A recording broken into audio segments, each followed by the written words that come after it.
The perfect breakfast for diabetics. Learn how to make low-carb muffins with Dietitian Shelly.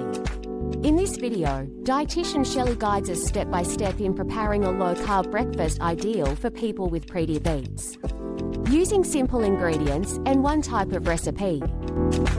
In this video, I will show you how to meal prep a low-carb, diabetic-friendly breakfast for the entire week, just using one recipe. I'm Dietitian Shelly. Let's go. Shelly teaches us how to cook egg muffins that are not only delicious, but also suitable for the entire week.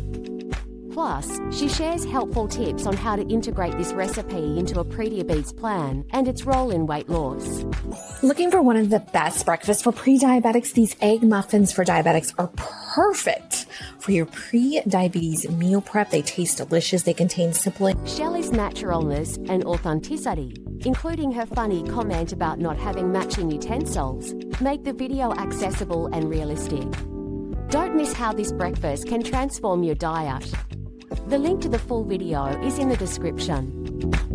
Ingredients, and I want you to stay to the very end because I'm going to show you how to include this in your pre-diabetes plan and how it works for weight loss. Preheat your oven to 375 and grab your dry and liquid measuring cup. And yes, I do realize my drawer is a mess. We do need to start normalizing this, gang. I don't have matchy equipment. I use what